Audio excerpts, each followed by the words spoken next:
Hi good morning everyone. ಇದು ನಮ್ಮ mummy ಮನ್ಯಾಗ 2ನೇ ದಿವಸ. ಇಲ್ಲಿ ಬಂದರೆ ಫುಲ್ ಮಜಾ ಮಾಡೋದಿರ್ತದೆ. ಹಂಗೆ ಒಂದು ಸ್ವಲ್ಪ ಹೊಲ್ದಾಗದು ತಿರುಗಾಡಿ ಬಂದೀನಿ. ಮಮ್ಮಿ ಮನ್ಯಾಗ ಹೋಗಿ ಏನೇನು ಮಾಡಿ ಏನೇನು ತೊಗೊಂಡು ಬಂದೀನಿ ಅಂತ ನಿಮಗೂ ಹೇಳ್ತೀನಿ ಬರ್ರಿ. ಮುಂಜಾನೆ 8 ಗಂಟೆಗೆ ಎದ್ರೂ ಈ ಥರ ವಾತಾವರಣ ಇತ್ತು, ಫುಲ್ ಥಂಡಿ ಇತ್ತು. ತಲೆ ಕಟ್ಕೊಂಡು ಸ್ವೆಟ್ರ್ ಹಾಕ್ಕೊಂಡು ಹೊರಗೆ ಬಂದ್ರೂ ಹೊರಗಿಂದ ಏನೂ ಕಾಣಿಸೋಲ್ಲಾಗಿತ್ತು. ಇದು ನಮ್ಮ ಮನೆ ಮುಂದಿಂದ ನೇಚರ. ಕಬ್ಬ ಅದು ಹೋಗಿ ಹೊಲ ಎಲ್ಲ ಖಾಲಿ ಆಗೈತೆ ಅಂತ ಎಲ್ಲ ಖಾಲಿ ಖಾಲಿ ಕಾಣಿಸತೈತಿ. ಈಗ ನಮ್ಮ ಬೆಕ್ಕು ಈಗ 8 ಗಂಟೆ ಆಗೈತೆ ಅಂತ ಮನೆಗೆ ಬರತೈತಿ ಹಾಲು ಕುಡಿಯೋಕೆ. ಇದು ನಮ್ಮ ಗೋಧಿ ಹೊಲ ನೋಡ್ರಿ, ಎಷ್ಟು ಚಂದ ಬಂದದ ನಮ್ಮ ಗೋಧಿ. ಅದ್ರೊಳಗೆ ನಮ್ಮ ಮಮ್ಮಿ ಮೆಣಸಿನ ಗಿಡನೂ ಹಚ್ಚಿದರು. ಇದು ಹುಂಚಿ ಗಿಡ, ತೆಂಗಿನ ಗಿಡ, ಮೆಣಸಿನ್ಕಾಯಿ ಎಷ್ಟಕ್ಕೂ ಹತ್ತಿದಾವೆ ನೋಡ್ರಿ. ಆದ್ರೆ ಒಂದು ನಮ್ಮ ಕೈ ಸಿಗಂಗಿಲ್ಲ. ಜಳಕ ಮಾಡೋಕ್ಕಿಂತ ಮುಂಚೆ ನಮ್ಮ ಹೊಲದಾಗಿನ ನುಗ್ಗೆಕಾಯಿ ತಗೊಂಬರ್ಬೇಕಂತ ಬಂದು, ಯಾಕಂದ್ರೆ ಕಬ್ಬಿನ ಹೊಲ ಐತಿ. ಕಬ್ಬಿನ ಹೊಲದಾಗ ಹೋದ್ರೆ ಎಲ್ಲ ಡ್ರೆಸ್ ಎಲ್ಲ ಗಾನಿ ಆಗ್ತಾವಂತ ಪೆಲ್ಲ ಜಳಕ ಮಾಡೋಕ್ಕಿಂತ ಮುಂಚೆ ನುಗ್ಗೆಕಾಯಿ ತೆಗ್ಯಾಕೆ ಹೋಗಿದ್ದು. ಎಷ್ಟಕ್ಕೂ ಹತ್ತಿದಾವೆ, ಆದ್ರೆ ಭಾಳ ಮ್ಯಾಗಿದಾವಂತ ತೆಗ್ಯಾಕೆ ಬರಲಾಗಿತ್ತು. ಫುಲ್ ಸರ್ಕಸ್ ಮಾಡಿ ಮಾಡಿ ತಗೊಂಡು ಬಂದು. ಅದ್ರೊಳಗೆ ನಮ್ಮ ಮೇಡಮ್ ಅವ್ರ ಐಫೋನ್ದೊಳಗೆ ಏನೋ ವಿಡಿಯೋ ನೋಡ್ಕೊತ ಕುಂತಿರು. ಹೊಲ್ದಾಗ ಮಜಾ ಮಾಡಾಕತ್ತಿರು. ಅವ್ರ ಅಜ್ಜನ ಫೋನ್ ತೊಗೊಂಡು ಬಂದರು. ಅದು ತುಪ್ಪದ ಹೀರೆಕಾಯಿ ಅಂತಾರಲ್ಲ, ಅದ್ರ ಬಳ್ಳಿ ಇದೆ. ಎಷ್ಟಕ್ಕೂ ಮಗ್ಗಿ ಆಗಿದಾವೆ ನೋಡ್ರಿ, ಸಣ್ಣ ಸಣ್ಣ ಕಾಯಿನೂ ಆಗಿದಾವೆ. ನಾನು 1-2 ಕಾಯಿ ತೊಗೊಂಡು ಬಂದೀನಿ ಬಜ್ಜಿ ಮಾಡಬೇಕಂತ. ಇನ್ನು ಸಂಜೆಗೆ ವಾಪಸ್ ನಮ್ಮ ಊರಿಗೆ ಹೋಗ್ಬೇಕಂತ ಹೊಂಟಿದ್ದು. ಚಿಕ್ಕೋಡಿ ರೂಟ್ ಹಿಡ್ಕೊಂಡು ಹೊಂಟಿದ್ದು. ಚಿಕ್ಕೋಡಿ ಅಂತೂ ಫುಲ್ ಚೇಂಜ್ ಆಗಿದೆ. ಮೊದಲು ಏನೂ ಇರಲಿಲ್ಲ, ಈಗ ಫುಲ್ ಡೆವಲಪಿಂಗ್ ಏರಿಯಾ ಆಗಿದೆ. ಎಲ್ಲಿ ನೋಡಿದ್ರು ಅಲ್ಲಿ ಬಿಲ್ಡಿಂಗ್ಗಳು ಕಾಣ್ಸಕತ್ತಾವು.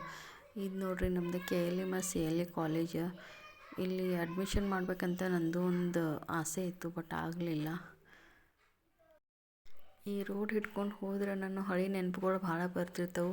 ಕಾಲೇಜು ಇಲ್ಲೇ 2-3 ವರ್ಷ ಜಾಬ್ ಮಾಡಿದ್ದು ಇದೇ ಏರಿಯಾದೊಳಗೆ. ಇಲ್ಲಿಂದ ಮುಂದೆ ಹೋದ್ರೆ ನಮ್ದು ಆಫೀಸ್ ಇತ್ತು, ಹೋಗ್ತಿದ್ದೆ ನಾ ಇಲ್ಲಿ ಕೆಲಸ ಮಾಡೋಕೆ. ಭಾಳ ನೆನಪಿರ್ತಾವೆ. ಇಲ್ಲಿ ಗೋಬಿ ಮಂಚೂರಿ ಎಲ್ಲ ತಿಂದಿದ್ದು. ಈ KSRTC ಒಳಗೂ ನಾ 1-2 ವರ್ಷ ಕೆಲಸ ಮಾಡಿದ್ದೀನಿ. ಈಗ ಬಸ್ ಸ್ಟ್ಯಾಂಡ್ ಅಂತೂ ಫುಲ್ಲ ಚೇಂಜ್ ಆಗಿದೆ. ಎಲ್ಲ ಫಾಸ್ಟ್ ಫಾರ್ವರ್ಡ್ ಮಾಡಿದ್ದೀನಿ, ವಿಡಿಯೋ ಭಾಳ ಲೆಂದಿ ಆಗ್ತದಂತ. ಇಲ್ಲಿ ಆದ್ರೆ ಸೈಡಿಗೆ ನಮ್ಮ ಕಾಲೇಜ್ ಅದ, ಅದರ ಅಪೋಸಿಟ್ ಗೌರ್ಮೆಂಟ್ ಹಾಸ್ಪಿಟ್ಲು ಐತಿ. ಇಲ್ಲಿ ಎಲ್ಲ ಬಸ್ ಸ್ಟ್ಯಾಂಡ್ ಸಮೀಪ ಅದಾವು, ಏನು ದೂರ ಹೋಗೋಕತ್ತಂಗಿಲ್ಲ. ಕಾಲೇಜು ಸಮೀಪ ಇತ್ತು, ಹಾಸ್ಪಿಟ್ಲು ಸಮೀಪ ಇತ್ತು. ಕೆಲಸ ಮಾಡ್ಕೊಂಡು ಬಂದು ಇಲ್ಲಿ ಸೈಡ್ಗೆ ಒಂದು ಗಣಪತಿ ಗುಡಿ ಅದ. ಮಧ್ಯಾಹ್ನ ಇಲ್ಲಿ ಬಂದು ಊಟ ಮಾಡ್ತಿದ್ದು ನಾ ಮತ್ತು ನನ್ನ ಫ್ರೆಂಡ್ ವಾಣಿ. ಊಟ ಮಾಡೋದು, ಒಂದು ಸ್ವಲ್ಪ ರೆಸ್ಟ್ ಮಾಡೋದು, ಮತ್ತು ವಾಪಸ್ ಕೆಲ್ಸಕ್ಕೆ ಹೋಗೋದು. ಈ ರೋಡ್ ಅಂತೂ ಭಾಳ ಭಯಂಕರ ಐತಿ. ಕೆಲಸ ಮುಗಿಸ್ಕೊಂಡು ಹೋಗ್ಬೇಕಂದ್ರೆ ಫುಲ್ ಅಂಜಿಕೆ ಬರ್ತಿತ್ತು. ಜಾಸ್ತಿ ಮನೆ ಇಲ್ಲ, ಏನೂ ಇಲ್ಲ, ಜಸ್ಟ್ ರೋಡ ನಾವು ಅಷ್ಟು. ಯಾರೇ ಬಂದು ಏನಾದರೂ ಮಾಡ್ತಾರಂತ ಅಂಜಿಕೆನೂ ಬರ್ತಿತ್ತು. ಯಾಕಂದ್ರೆ ಭಾಳ ದೂರ ತನಕ ಒಂದು 10-15 ಕಿಲೋಮೀಟ್ರ್ ತನಕ ನಿಮಗೆಲ್ಲೂ ಮನೆಯೂ ಕಾಣಿಸಂಗಿಲ್ಲ, ಅಂಥ ರೋಡ್ ಐತಿದ. ಆಜು ಬಾಜು ಹೊಲ ಬಿಟ್ಟರೆ ರೋಡ, ಜಾಸ್ತಿ ಜನ ಸಂಚಾರ ಇಲ್ಲದ ರೋಡ್ ಇದೆ. ಹಾಗಾಗಿ ನನಗೊಂದು ಸ್ವಲ್ಪ ಹೋಗೋಕೆ ಅಂಜಿಕೆನೇ ಬರ್ತಿತ್ತು. ಅದಕ್ಕೆ ನಾ 5 ಗಂಟೆಗಂದ್ರೆ ಆಫೀಸಿಂದ ಹೋಗಿಬಿಡ್ತಿದ್ನಿ. ಇಲ್ಲಿ ನಡುವೆ ನವೋದಯ ಸ್ಕೂಲ್ ಐತಿ, ಮೊರಾರ್ಜಿ ದೇಸಾಯಿದು. ಫುಲ್ ಗುಡ್ಡದ ಮ್ಯಾಗ ಐತಿ, ಜಾಸ್ತಿ ಜನ ಅದು ಏನಿಲ್ಲ. ಇಲ್ಲಿ ತಂಬಾಕು ಸೀಸನ್ ಚಾಲು ಐತಂತ ಎಲ್ಲರೂ ಸಂಜೆಗಾದ್ರೂ ತಂಬಾಕು ತುಂಬಾತಾರೆ ನೋಡ್ರಿ. ಇದ್ದ ಟೈಮ್ ಜನ ಎಲ್ಲರೂ ಫುಲ್ ಬ್ಯುಸಿ ಇರ್ತಾರೆ, ತಂಬಾಕು ತೆಗೆಯೋದು, ಕಬ್ಬ ಕಳಿಸೋದು. ಹಾಗಾಗಿ ಎಲ್ಲರೂ ಕಾಣಿಸತ್ತಾರೆ ರೋಡ್ ಸೈಡ. ಸಾಯಂಕಾಲ 6:30-7 ಆದ್ರೂ ಹೊಲ್ದಾಗಿನ ಕೆಲಸ ಮುಗಿಯಂಗಿಲ್ಲ.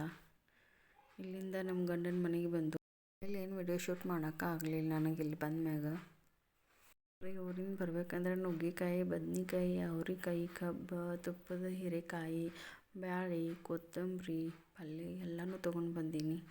ವಿಡಿಯೋ ಇಷ್ಟ ಆದ್ರೆ ಲೈಕ್, ಶೇರ್, ಕಮೆಂಟ್ ಮಾಡಿರಿ, ಮತ್ತು ಹಂಗೆ ಸಬ್ಸ್ಕ್ರೈಬ್ ಮಾಡಿರಿ. Thank you.